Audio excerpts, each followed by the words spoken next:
just because I want to work on this vehicle so bad, and I'm a little bit backwards like Arnie Cunningham. Look how cockeyed he looks, Pepper. We're going to find something to do today. On these old Plymouths, it's a common issue for the mirror not to stay in place where you put it at. I've seen people talk about putting gum wrappers in there, all kinds of different little things. So let's see if we can't figure out something a little bit better for this one today. We might see if we can't clean it up a little bit while we're at it. Okay, y'all, it's pretty straightforward getting that mirror off. It's just 3 Phillips head screws. Pretty straightforward. Now you can see that it looks like somebody may have attempted to repair this at one time already.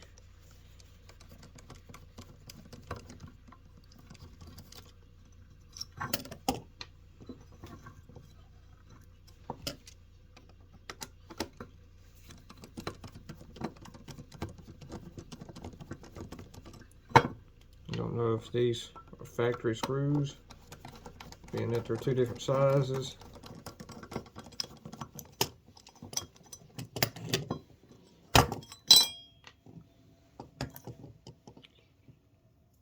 It does appear that somebody's attempted to wrap electrical tape over this to tighten up the pivot point.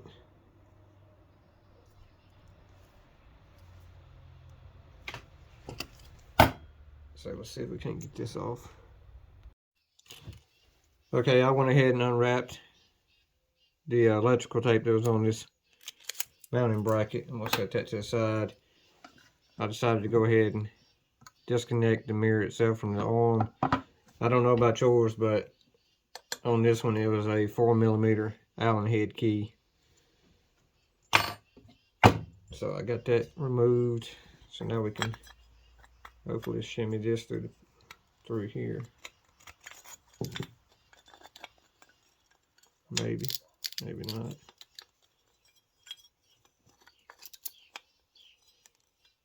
See the plastic in it deteriorating as well. I just wanted to clean this socket up, this ball. Just taking a Scotch-Brite. The plating is coming, like flaking off all of the trim work on this vehicle, so I don't know what I'm going to do about that. I hate to paint over it, but I hate to leave it looking like it is now.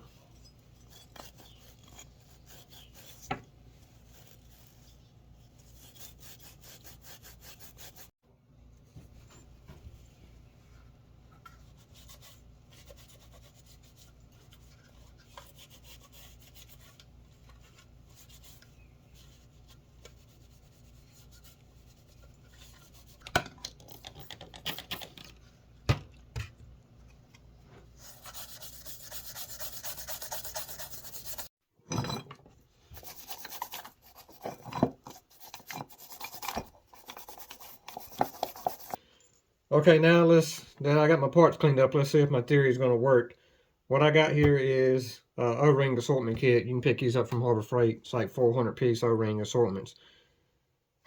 It's obvious that somebody's been in here before trying to fix this thing because it's got 3 different kinds of screws, and one of the holes is stripped out in this mounting plate right here. So I've only got 2 screws to work with, and I don't think either of them are the factory screws, so we're going to do the best we can with what we got.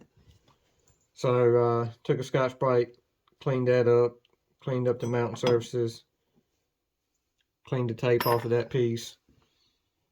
Little tip for y'all: if you got a wooden workbench in your shop, cut you a piece of rough sandpaper and staple it to your workbench. That'll give you somewhere to clean up your flat pieces at. That way you ain't got like a small piece like this. It's kind of hard to hold on to in sand. You can just go to town on that flat piece of sandpaper. Just a quick tip for you. But my theory is that I'm going to stack 2 of these rubber O-rings in here. Try to do this without getting in the way. 2 of those rubber O-rings in there. I'm going to put some grease. Right now I got 3-in-1 oil in it, but if this works, I'm going to take it back apart, put a little dab of wheel bearing grease or something in there, Then I just got a random washer that roughly fits over top of those O-rings and doesn't interfere with the mounting holes. So let's see if I can line this all up.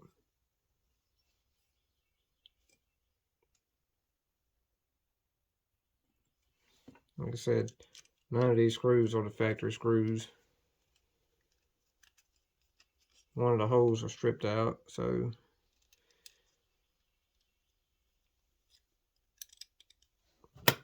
we're going to do the best we can with what we got. Not trying to over tighten it or anything. I don't want to strip out any more threads in this thing. And that's pretty tight already. Can't even move it.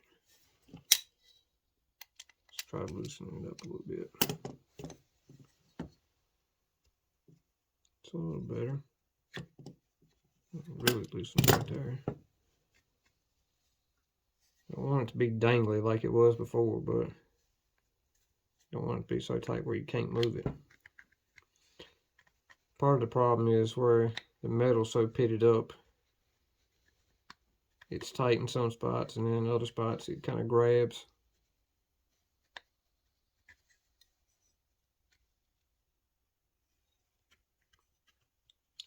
But if this works, at least there's an access point to put a little dab of grease in there.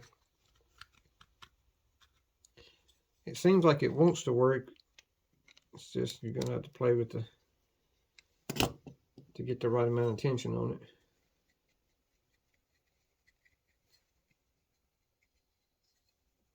Which the main thing I care about is as long as it's not bouncing around going down the road.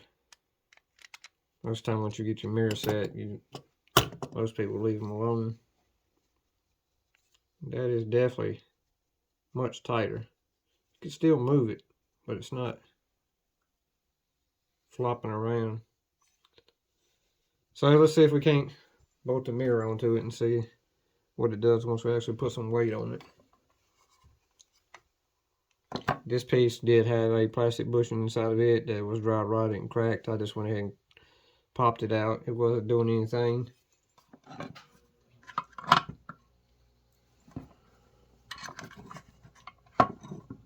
Trying to do this without cross-threading this.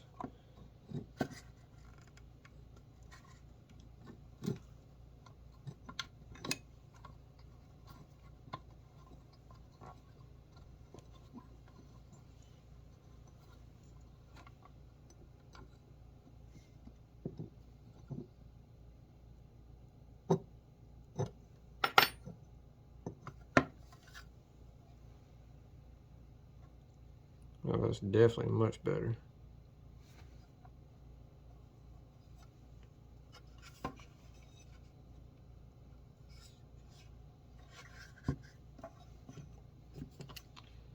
Don't want to strip these out, but I want to make sure it's tight.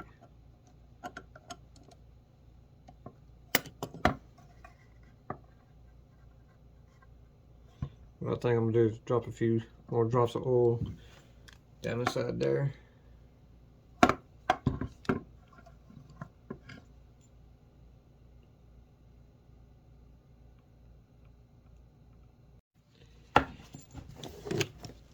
Let's see if we can't use some of this Mother's Mag and aluminum polish to maybe help this thing out a little better. I'm not trying to go for a show card look. I just want to be able to grab it without getting my hands cut up. You know, Papa, you can't polish a turd.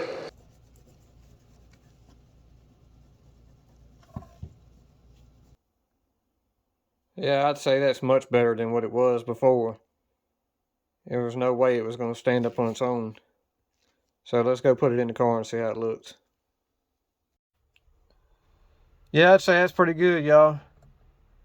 I mean, it's not so stiff where you can't move it, but it's not flopping around very easily.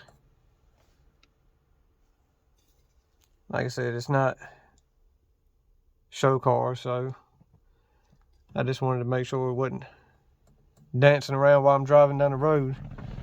As y'all can see, all the metal work in this car, as far as the trim, is all pitted up and rusted. So I don't know what we're going to do about that. Might just leave it. Scotch brite it down so we don't get cut on it, or I know replating it's not in the cards. Might just have to paint over it. I don't know. But yeah, that's going to wrap it up for this quick video. I appreciate y'all for watching. Don't forget to hit that like, subscribe button. We'll see y'all in the next one.